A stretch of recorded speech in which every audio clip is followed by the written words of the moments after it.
الرحمن الرحیم الحمدللہ رب العالمین الصلاۃ والسلام علی محمد وآلہ الطیبین الطاہرین اما بعد فقد قال ربنا الکریم فی کتابہ العظیم بسم اللہ الرحمن الرحیم ان اللہ لا یغیر ما بقوم حتی یغیر ما بانفسہم بر محمد وآل محمد صلوات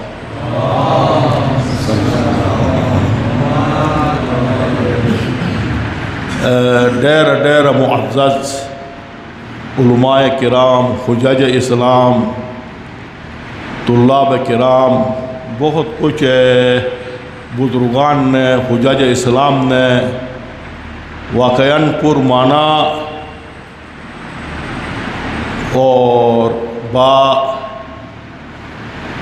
مقصد گزارشات عرائض پیش کی، تو یقیناً ہمارے طلبگی محفل ہے، تو اس حوالے سے اس قرآن کی آیت کے حوالے سے کھلا اعلان ہے، نظام طبیعت میں ظاہر ہے۔ آپ جانتے ہیں یہ کائنات جو ہے کوئی چلنے کے لیے، آگے بڑھنے کے لیے، یا قوموں کی ترقی کے لیے، پیشرفت کے لیے، قوموں کی مضبوطی کے لیے کوئی معجزہ اور کرامتی طور پر چلنا نہیں ہے، بلکہ اسباب ہے، عوامل ہے۔ یہ کائنات اسباب ہے، عوامل ہے۔ عوامل ہی کے ذریعے سے انسان اپنے آپ کو پیشرفت بھی کر سکتا ہے، ترقی بھی دے سکتا ہے، اور قوم زوال کی طرف بھی جاتی ہے۔ ان اللہ لا یغیر ما بقوم، جانتے ہیں آپ، ترجمہ کی ضرورت نہیں ہے۔ خدا کسی قوم کی حالت کو نہیں بدلتا جب تک وہ قوم اپنی حالت کو نہ بدلے۔ ابھی ہمارا ہر سال مجلس اہل بیت والے بھی استقبال محرم کے حوالے سے اسی طرح پروگرام رکھتے ہیں، اور مختلف آغائے سید علی بھی رکھتے ہیں، آغائے سید عابد بھی رکھتے ہیں، ادھر مدرسہ میں ہم بھی رکھتے ہیں۔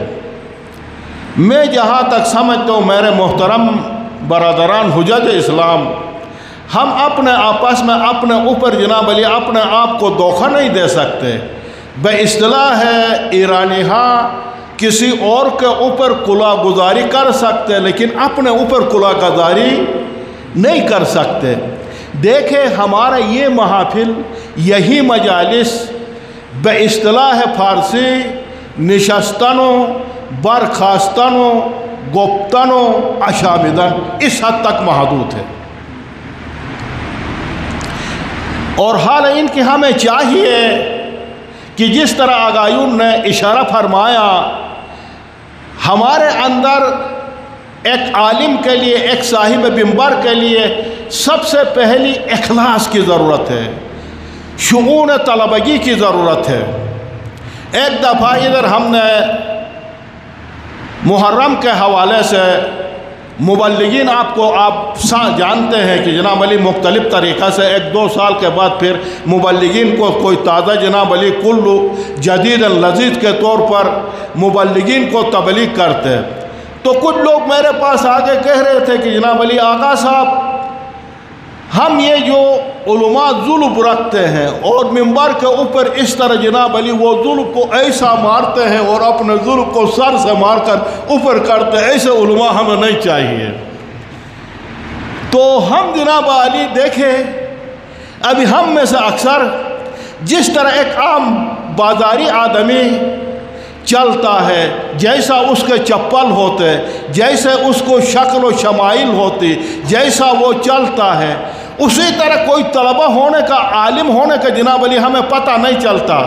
اس کا کیا معنی؟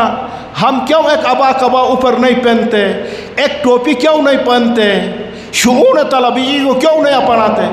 اس کا معنی یہ کہ ہم اپنی طلبگی کو اہمیت نہیں دیتے ہیں، اپنی طلبگی سے راضی نہیں ہے، اپنے طلبگی سے تنگ ہے، بیزار ہے، اس لیے ہم چاہتے کہ باہر بازار والوں کی حلیہ کو اپنائیں۔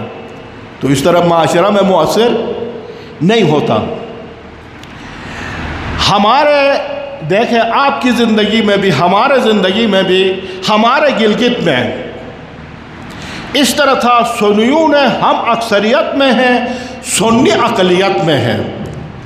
ادھر ایک دفعہ ایسا ہوا کہ سنیوں نے شیعوں کو ادھر تک لے آئے تھے، تقریباً شیعہ جو ہے گھبرا گئے، وہ شیعوں کے اوپر کم تھے، قلیل تھے، مسلط ہو گئے تھے۔ تو پھر اس کے بعد آغا سید ضیاء الدین شہید قدس اللہ سرہ وہ آئے، گلگت میں حالات کو اپنے کنٹرول میں لیا۔ تو اس مرد مجاہد نے، کوئی گلگت میں آپ جانتے علماء کی کوئی کمی نہیں ہے، پورا پاکستان میں گلگت بلتستان کے علماء پھیلے ہوئے ہیں، مختلف مساجد میں ہیں، ادھر بھی کوئی کمی نہیں ہے۔ کوئی پتھر اٹھائیں گے تو ایک پتھر کے نیچے سے جناب علی 100 علماء نکل سکتے ہیں، لیکن انہوں نے اس قوم کی تقدیر کو بدل نہیں کر سکا۔ بہت علماء تھے، کیوں؟ اس لیے ان میں وہ اخلاص نہیں تھا، وہ دینداری نہیں تھی، وہ ایمان نہیں تھا، وہ دین کا درد نہیں تھا، وہ قومی درد نہیں تھا۔ وہ سارے کے سارے ہزاروں علماء نے اس ماحول کو تبدیل نہیں کر سکا جو ایک سید ضیاء الدین نے تبدیل کر دیا۔ اس کی بنیادی وجہ وہ مخلص تھے۔ جب ابتدا میں ہم منتظر میں تھے، آغا سید ضیاء الدین کے ساتھ ہم کلاس تھے، لیکن ایسی تھی ہم کلاس تھے، لیکن ان کا شعور جو ہے، فکر سمجھنا بہت اوپر تھا۔ ہم بھی ان کے ساتھ جا رہے تھے، ہم کلاسی تھے، لیکن اس کی حد پر نہیں تھے۔ وہ بہت ذہنی طور پر بڑا یعنی نابغہ زمان تھا، ایسا تھا۔ وہ شب نماز وہ نہیں چھوڑتے تھے، اور جب جامع المنتظر میں اس وقت ایک روٹی دو روٹیاں دیتے تھے، تو جب وہ لنگر سے روٹی لے کر نکلتے تھے تو اس سالن کے اوپر وہ دونوں روٹیاں لگتے تھے، ایک ہاتھ میں پلیٹ ہوتی تھی اور ایک ہاتھ میں کتاب ہوتی تھی۔ اسی دوران بھی لنگر سے اپنے کمرہ تک جاتے ہوئے بھی وہ مطالعہ کرتے تھے۔ ایران میں جہاں جہاں مکتبے تھے، کتاب خانے تھے، ادھر خوب انہوں نے جناب علی مطالعہ کیا، اپنی شخصیت کو بڑھایا، اپنی علمیت کو بڑھایا۔ گلگت میں جا کر انہوں نے سنیوں کو اس حد تک لایا کہ وہ اس کے مقابلہ کرنے کے لیے کوئی نہیں تھے علمی طور پر۔ ان کے حالات کو تبدیل کر، کیوں؟ اخلاص تھا، مخلص تھے، دیندار تھے، واقعاً دین کے درد رکھتے تھے، واقعاً کچھ قوم کے لیے کرنا چاہتے تھے۔ اس کے بعد آغائے شہید عارف حسین حسینی آئے۔ کتنی محبت ہے، ابھی ان کی محبت آپ کے دلوں سے نہیں نکلی۔ کتنی قوم میں تبدیلی آئی۔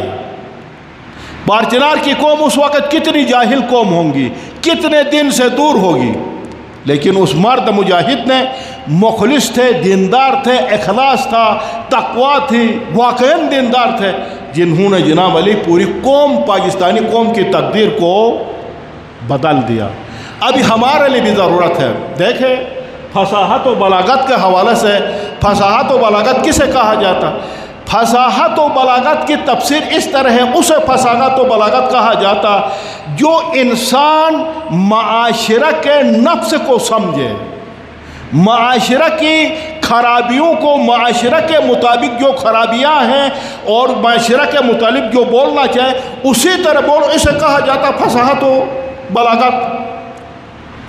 ابھی ہمارے معاشرہ میں کس قسم کی ہم جو سب سے کم سمجھتے، جس کو ہم اہمیت نہیں دیتے، وہ معاشرہ کے تباہی کے باعث ہے۔ مثال کے طور پر، بہت زیادہ نہیں، کبھی ایسا ہم نے کیا، اتنے محفلیں، اتنے استقبال محرم ہوتا ہے، کیا کوئی ایسا موضوع ہم نے ایک محرم میں اپنایا اور اس موضوع کے اوپر بولے اور اس موضوع کو جو پارچنار میں خرابی ہے اس کو دور کر سکے؟ کوئی ایک برائی جو ہے ہم مل کر یہ سارے استقبالیہ پروگرام کرتے، ان استقبالیوں کے ذریعے سے، پروگراموں کے ذریعے سے معاشرے سے ایک کمزوری کو ہم نے دور کر سکا ایک محرم میں۔ مثلا مثال کے طور پر ابھی ایسا مثال ہے، اب مرنے والا مر گیا، اب ظاہر ہے مرنے والے کے ساتھ زندہ والے بھی مر رہا نہیں ہے، جینا ہے۔ اب ہم مرنے والے کے ساتھ جینے کے حق کو بھی چھینتے اور زندہ والوں کو بھی مار دیتے ہیں۔ کیسا؟ سال ہر سال ایک بندہ مر جاتا، تو اس سال بھی جاؤ، عید کے لیے بھی جاؤ، فلانی عید کے لیے بھی جاؤ، اور وہ بیچارے قرضہ کر کے بھی ان کے لیے چائے کا کھانے کا انتظام کریں گے، وہ بیچارہ دیوالیہ نسل در نسل قرضوں کے اوپر مبتلا ہو جاتے ہیں۔ یہ کوئی معمولی چیز نہیں ہے، معاشرہ کی اس طرح انتہا کمزوری ہو جاتی۔ تو اس کے علاوہ کیسا ہم نے اتنا چھوٹا رسم ہے، اس کو اس معاشرہ سے دور کر سکے، ختم کر سکے؟ نہیں۔ اچھا ابھی شادیاں ہیں، طلاق اتنا ہے، اب دیکھو جب بچیاں آتی ہیں آپ کے پاس بھی جناب نکاح کے لیے آتے ہیں، ہمارے پاس بھی نکاح کے لیے آتے ہیں، جب پوچھے تو کتنا مہر؟ 12 روپیہ۔ روپیہ کتنا رکھتی ہے؟ 12 روپیہ۔ یا کچھ کہتے ہیں جناب علی پانی رکھتے ہیں۔ لیکن بعد میں جب طلاق ہو جاتی ہے تو پھر لوگ کیا کرتے ہیں؟ 15 لاکھ، 20 لاکھ، 13 لاکھ، یعنی زیادہ یا کم 5 لاکھ۔ اب آپ نے طلاق دیا، اس بچے کے لیے جناب علی آپ اتنے پیسے دے دیں۔ اب یہ کوئی شرع ہے؟ شریعت میں ہے، شریعت میں تو مہر ہے، مہر آپ نے 12 رکھا تو 12 روپیہ لے لو، 5 لاکھ رکھا تو 5 لاکھ لے لو۔ اب اس کے علاوہ اب طلاق ہو گئی، طلاق ہونے کے بعد 10 لاکھ روپیہ لینے کا کیا مقصد؟ ایک غیر جائز، غیر شرعی چیز ہے، حرام چیز ہے۔ تو وہ فرمایا نا امام حسین علیہ السلام نے، ہم میں بھی کمزوری ہے، عوام میں بھی کمزوری ہے، اور ہم میں کمزوری ہے سب سے پہلی میں بھی اس چیز کا مصداق ہوں۔ کمزوریاں ہیں، اخلاص نہیں ہے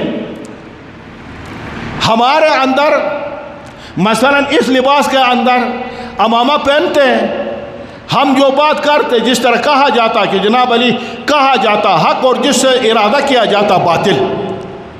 ہمارے اندر طلبہ کے اندر ریاکاری ہو، طلبہ کے اندر شہرت ہو، طلبہ کے اندر اور اہداف ہو، دینی ہدف نہ ہو، تو کیسا وہ تبلیغ کامیاب ہو جائے گا؟ چاہیے کہ ہمیں جناب علی معاشرہ کے برائیوں کو دیکھ کر ہم سب کو چاہیے جو بھی معاشرہ کے برائی ہے اسی کے اوپر ایک سال بولے اور اس کمزوری کو ختم کر دیں، پھر دوسرے سال جو معاشرہ میں کمزوری ہے اس کے اوپر بولے اور اس کو معاشرہ سے ختم کر دیں۔ تو ایک طلبہ کے لیے ضروری ہے، دیکھیں ہمارے قول اور فعل میں تضاد ہے، طلبہ کی قول اور فعل میں تضاد ہو تو کبھی جناب علی مبلغ کا تبلیغ اثر نہیں کرے گا، صاحب منبر کی تبلیغ اثر نہیں کرے گا۔ جیسا کہ ائمہ علیہ السلام سے روایت ہے، العاقل یعتمد علی عملہ والجاہل یعتمد علی عملہ۔ عاقل اپنے کام کے اوپر، کردار کے اوپر انحصار کرتا، جاہل جو ہے وہ عارضوں کے اوپر انحصار کرتا۔ فقط عارضوں کرے اور ہم محنت نہ کرے، کام نہ کرے، جد و جہد نہ کرے، برے کو ختم کرنے کے لیے کوشش نہ کرے، یہ تو نہیں ہو سکتا۔